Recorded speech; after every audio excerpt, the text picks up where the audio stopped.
안녕하세요, 명캐맨입니다. 오늘은 8대 전문직 연봉과 만족도에 대해서 말씀드리겠습니다. 지난 영상들의 반응을 보니 연봉이나 자산 등 순위 관련 컨텐츠를 좋아하시는 것 같아서 준비해봤습니다. 우선 대한민국 8대 전문직이 무엇인지 빠르게 알아볼까요? 문과 8대 전문직으로도 불리는 이 8개 전문직은 변호사, 공인회계사, 변리사, 공인노무사, 세무사, 법무사, 감정평가사, 관세사 이상 8개 직업을 문과 8대 전문직이라고 부릅니다.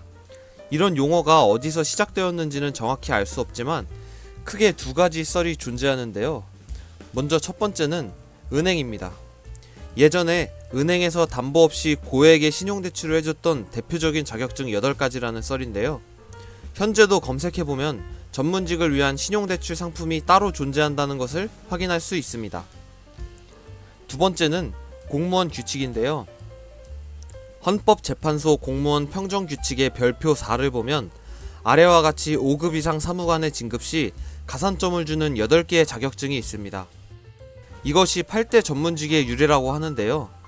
직업의 종류와 개수까지 딱 맞는 걸 보니 은행보다는 이 표가 그 유래일 가능성이 더 높다고 생각합니다. 자, 그럼 여러분들이 궁금해하셨던 8대 전문직의 평균 소득과 만족도를 알아볼까요? 이 자료는 한국고용정보원에서 발행한 2021년 한국의 직업정보에서 가지고 왔는데요. 2021이라고는 하지만 게시일을 보면 23년이죠. 21년 5월부터 22년 1월까지 재직자 인터뷰를 통해 작성된 자료라서 그렇다는 점 참고해 주시길 바랍니다. 먼저 8대 전문직의 평균 소득 순위입니다. 감정평가사 연봉이 8,687만원으로 1위를 차지했고 그 뒤로 변호사가 8,063만원, 법무사가 7,530만원으로 3위를 차지했습니다. 조사자 전체의 평균 연봉은 4,506만원인데 반해 8대 전문직의 평균 연봉은 7,611만원으로 69% 정도 더 높았습니다. 8대 전문직 중 관세사랑 노무사의 연봉은 왜 안 나오는지 궁금하실 텐데요. 보고서에서는 평균 소득이 높은 직업 50개와 낮은 직업 50개만 구체적인 소득을 제시해줬기 때문에 그 이외의 직업은 구체적인 점수를 확인할 수가 없었습니다. 즉 관세사와 노무사는 연봉이 높은 직업 탑 50에 들지 못한 직업이라고 생각하면 되겠습니다. 이번에는 평균이 아니라 중위값을 기준으로 다시 정렬해보았습니다. 중위값이 뭐냐면 순위별로 나열했을 때 중간 위치값이라고 생각하면 됩니다. 통계값이 정규분포라면 평균값과 중위값이 동일하겠지만 이런 조사에서는 대상의 수가 적기 때문에 평균과 중위값의 차이가 나게 됩니다. 중위값 1위는 회계사네요. 회계사의 평균 소득 대비 560만원 상승하면서 3단계 상승했습니다. 2위는 감정평가사로 평균 소득 대비 1437만원 하락하며 1단계 내려왔습니다. 8대 전문직 중에서 평균과 중위값 간의 차이가 가장 큰 직업인데요. 같은 직업을 가졌음에도 연봉 차이가 아주 큰 직업이라고 말할 수 있겠네요. 평균과 중위값의 갭이 가장 작은 직업은 세무사로 60만원의 차이가 있습니다. 중위값 순위 3위는 변호사입니다. 평균 연봉보다 963만원 떨어지며 한 단계 내려왔네요. 8대 전문직의 연봉 순위를 알아보았는데요. 역시 전문직이라는 타이틀답게 후덜덜한 연봉 수준을 보여줬는데요. 능력이 있으신 분들이라면 늦은 나이라도 전문직을 노려볼 수 있을 것 같아요. 전문직에 새로 취업한다면 나이가 있어도 신입사원부터 시작해야 되겠죠? 그래서 준비했습니다. 이번에는 초임소득 수준을 알아보겠습니다.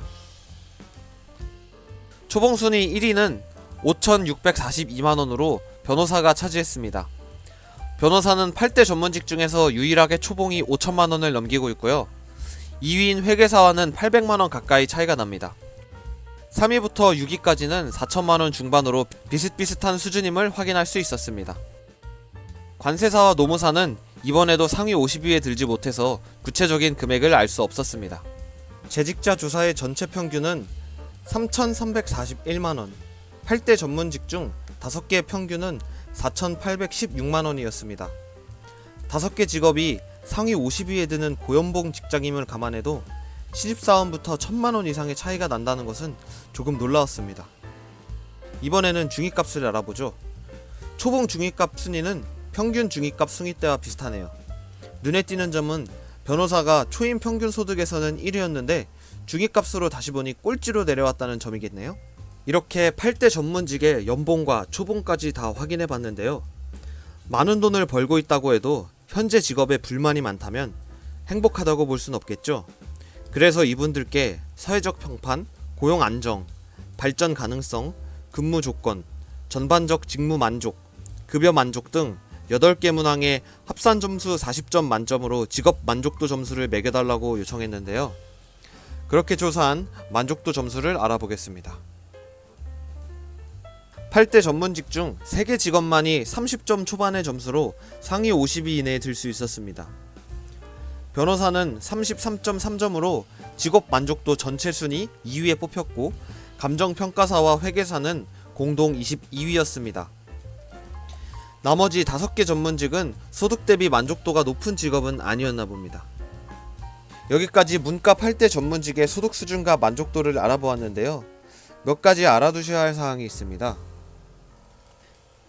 이 보고서의 소득 자료는 재직자 조사 결과에 근거한 것으로, 워크넷의 한국 직업정보에 제시되는 임금은 2020년도와 21년도에 조사된 임금을 합산하였으므로 온라인상에 제공되는 임금과는 다소 차이가 날 수 있습니다. 따라서 오늘 살펴본 자료는 직업별 비교 분석을 위한 참고 자료로만 이해해 주시면 좋겠습니다. 또 관세사와 노무사라는 직업이 오늘 알아본 8개 전문직 중에서 하위권에 있다고 해서 전문직인 것 치고는 별로인 것 같다고 생각하실 수도 있는데요. 다른 8대 전문직과 비교해서 그렇지 전체로 보면 좋은 직업입니다. 전문직은 법률에 따라서 자격증을 획득한 사람만 할 수 있는 고유 업무가 있고, 선발 인원도 제한되어 있어서 공급이 조절된다는 것도 큰 장점입니다. 두 직업의 연봉 중위값도 5천만원 초반으로 꽤나 준수한 편이며, 워크넷에서 조사한 직업 만족도 또한 둘 다 100점 만점에 70점대로 만족도가 꽤나 높은 직업에 속한다는 점 알아두시길 바라겠습니다. 오늘 준비한 영상은 여기까지였습니다. 영상 재밌게 보셨다면 좋아요와 구독, 알람 설정까지 부탁드리겠습니다. 감사합니다.